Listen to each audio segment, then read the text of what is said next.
আর দিকে খাস কলকাতায় বন্ধ ঘরে বোমা মজুদ, ৩ বছর ধরে বন্ধ থাকা ঘর আর সেখানে বোমা মজুদ, তারপরে বিস্ফোরণ।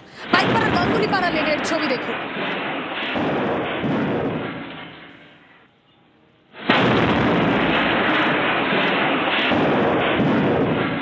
সাত সকালে পর বিকট শব্দ, তারপরে বিস্ফোরণ। ব্লাস্টের তীব্রতায় উড়ে যায় চাল, আগুন ধরে যায়।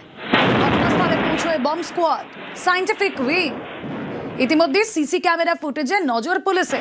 কথা বলবো, অমিত প্রতিনিধি রয়েছেন সঙ্গে। অমিত, ৩ বছর ধরে যে ঘর বন্ধ ছিল সেই ঘরে কে বা কারা এই বিস্ফোরক বোমা রাখলো?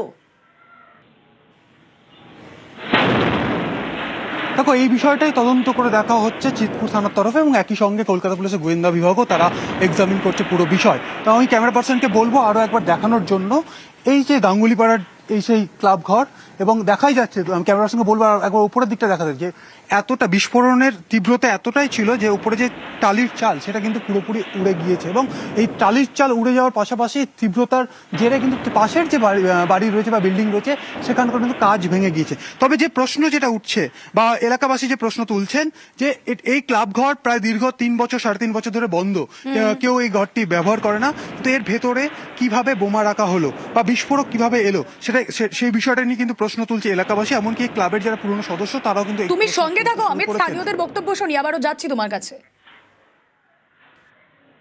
সিসিটিভি বসানো, সামনে ভোট আসছে, আমরা চাই প্রশাসন যেন ঠিক ব্যবস্থা নেয়, মুখ্যমন্ত্রী তরফ থেকে ব্যবস্থা নেয়।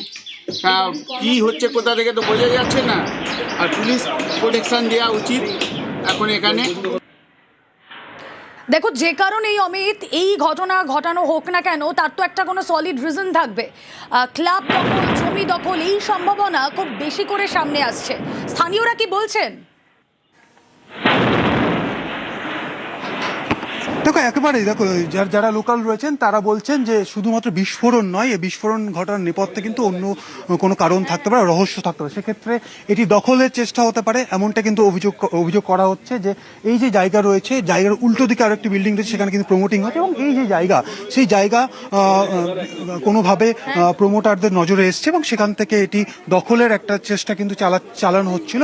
আমি একজন রয়েছেন এই ক্লাবেরই প্রেসিডেন্ট, তিনি তার সঙ্গে একবার কথা বলবো যে এখানে যে বিস্ফোরণ হলো, বিস্ফোরক উদ্ধারের বোমা পাওয়া গেল, কি মনে করেন নেপথ্যে কি অন্য কোনো কারণ, নাকি এখানে বিস্ফোরক অন্য কোনো কারণ রাখা হয়েছিল? না, অ্যাকচুয়ালি এখানে অন্য কোনো কারণ নেই। এখানে যে কারণটা আছে, প্রায় 150 বছর, ক্লাবটি 60 বছর, 65 ইয়ার্স, তো ক্লাবটা বন্ধ আছে বিগত 3 বছর। না, বিস্ফোরক কি কারণে রাখা থাকতে পারে, কি মনে করছে? রাখা আছে, আমাদের তো এরকম কখনো মনে হয়নি।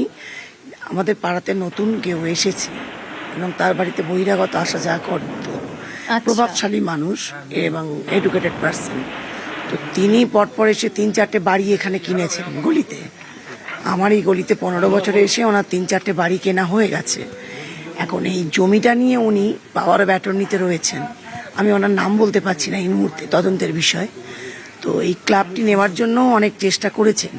কোন জমিটা স্পেসিফিক, কোন জমিটা নিয়েছে? এই ক্লাবের জমিটাই নিয়েছে? ক্লাবের জমিটা, মানে ক্লাবটা তো রয়েছে এইটুকু জায়গার মধ্যে, 1 কাঠা কিছু ছটাক জমির মধ্যে।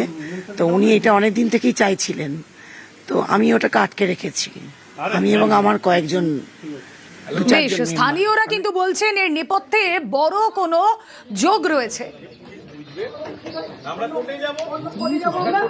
ঘটনা ঘটিয়ে দেওয়া হয়েছিল, কিছু বোমা টোমা রাখা ছিল হয়তো পরিত্যক্ত একটা ক্লাবে। এবার সেটা কোনো কারণে ব্লাস্ট করে, কিভাবে ব্লাস্ট করেছে সেটাও কেউ জানে না এখনো পর্যন্ত। যারা বিশেষজ্ঞ এসছে তারা নিশ্চিত বলতে পারবে। লোকাল হুলিগান আছে, তাদের মধ্যে এখানে যাতায়াত ছিল, সেটা লোকাল লোকেদের অনেক বলা উচিত আছে। বুঝতে পারেনি বা ধরতে পারেনি বা কিছু একটা কারণ হতে পারে, বা ভয়ে বলেনি, এরকমও হতে পারে। কি ঠিকা জায়গা, প্রথমত ঠিকা জায়গায় প্রমোটিংটা বিরাট কোনো লাভজনক ব্যবসা না। আর এই প্রমোটিংয়ের ব্যাপারটা যদি কেউ করে থাকে তাহলে তো নিশ্চিতভাবে ধরা পড়ে যাবে।